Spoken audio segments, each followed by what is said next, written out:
Problem से solution तक, astro तक, नो योर फेट। नवमी के दिन जैसा गुंजन ने कहा कि कन्या पूजन के पूर्व हवन किया जाता है। हवन करते क्यों हैं? नवमी के दिन नवरात्रि की पूर्णता के लिए, कंप्लीशन के लिए हवन किया जाता है, क्योंकि 9 दिन का अनुष्ठान है। तो इसको समाप्त करने के लिए हवन करने की परंपरा पाई जाती है। नवमी के दिन पहले पूजा करें, फिर हवन करें, और हवन सामग्री में जौ और काला तिल आपको मिलाना चाहिए। जितनी हवन सामग्री है बराबर मात्रा में जौ और काला तिल मिलाइए।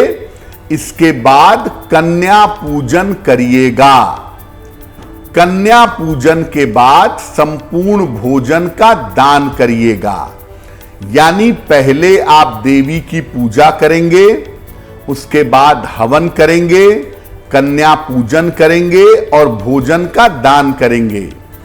एक बात जो पहले आपको बताया था मैंने कि देखिए, अगर आप 9 दिन का उपवास रखते हैं तो आप नवमी को व्रत समाप्त मत करिएगा, आप दशमी को समाप्त करिएगा। और अगर आप पहली और 8वीं तिथि को व्रत रखते हैं, पहली और अष्टमी को व्रत रखते हैं, तब आप नवमी पर अपने व्रत को समाप्त कर सकते हैं। देखिए, हवन करने के बड़े सारे तरीके हैं। अलग अलग तरीके से हवन करने के बारे में शास्त्रों में स्पष्ट उल्लेख किया गया है, लेकिन हम आपको बताते हैं एक सरल तरीका, जिस तरीके से आप अपने घर पर हवन कर सकते हैं। हवन कुंड में लकड़ी जलाइए, पहले 5 बार घी की आहुति दीजिए। पहले 5 बार चम्मच से अग्नि में घी डालिए, फिर 108 बार हवन सामग्री से आहुति दीजिए। और आहुति देते समय आप विशेष मंत्रों का प्रयोग कर सकते हैं, जैसे ओम दुंग दुर्गाय स्वाहा, ओम ऐं ह्रीं क्लीं चामुंडाय विच्चे स्वाहा, या आप गायत्री मंत्र जपते हुए भी हवन की अग्नि में आहुति दे सकते हैं। गायत्री मंत्र से भी हवन कर सकते हैं। और जब आपका हवन समाप्त हो जाए, तब आप देवी की कृपा की प्राप्ति की प्रार्थना करिएगा कि देवी, हमने 9 दिन तक प्रार्थना की, उपासना की, साधना की, इसमें त्रुटि हो गई हो, गलती हो गई हो, तो उसके लिए हमें क्षमा करें। अपनी दया, अपनी करुणा हमारे ऊपर बनाए रखें।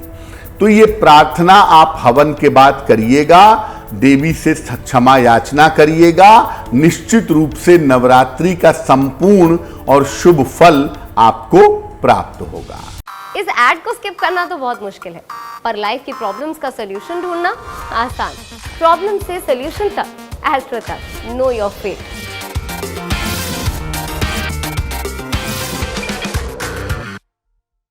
वासंतिक नवरात्र के 9वें दिन भगवान राम का प्राकट्य हुआ था, भगवान राम का जन्म हुआ था। जो वासंतिक नवरात्र है, चैत्र नवरात्रि है, उसकी 9वीं तिथि पर भगवान राम का जन्म हुआ था। इसीलिए इसको राम नवमी भी कहते हैं। मध्य दोपहर में कर्क लग्न में पुनर्वसु नक्षत्र में भगवान राम का जन्म हुआ था। कर्क लग्न, कर्क राशि और पुनर्वसु नक्षत्र है भगवान राम का। मध्य दोपहर में भगवान राम की पूजा अर्चना करनी चाहिए। जैसे आपको माता सिद्धिदात्री की पूजा करनी है, तो वो आप नवमी पर सुबह करें, शाम को करें या मध्य रात्रि में करें तो ज्यादा अच्छा होगा। लेकिन राम नवमी पर जो भगवान की पूजा की जाएगी वो मध्य दोपहर में की जाएगी। मध्य दोपहर में भगवान राम की पूजा अर्चना करनी चाहिए। और श्री रामचरितमानस का पाठ करें। पूरे रामचरितमानस का पाठ ना कर पाए तो बाल कांड का पाठ करें, या श्री राम के मंत्रों का जप करें, ओम राम रामाय नमः, ओम रामचंद्राय नमः, या राम का नाम भी एक मंत्र है, राम राम राम राम का भी जप आप कर सकते हैं। जिन महिलाओं को संतान उत्पत्ति में बाधा आ रही है, ऐसी महिलाएं भगवान राम के बाल रूप की आराधना करें, बाल स्वरूप की आराधना करें, तो संतान की प्राप्ति सहज संभव होगी। जैसे आप कृष्ण जन्माष्टमी का पर्व मनाते हैं, भगवान कृष्ण का जन्म कराते हैं, उन्हें स्नान करा के झूला झुलाते हैं, वैसे ही बिल्कुल भगवान राम का जन्मोत्सव भी मनाया जाएगा। उन्हें स्नान करा के वस्त्र पहना करके झूला झुलाइएगा, और अगर संतान प्राप्ति की कोई कामना है या वैसे ही प्राप्ति की कोई कामना है, कोई मनचाही आपकी स्थिति है, तो आप उसके लिए प्रार्थना कर सकते हैं। एस्ट्रो तक ऐप पर आपको मिलेगा भविष्य से जुड़े हर सवाल का जवाब।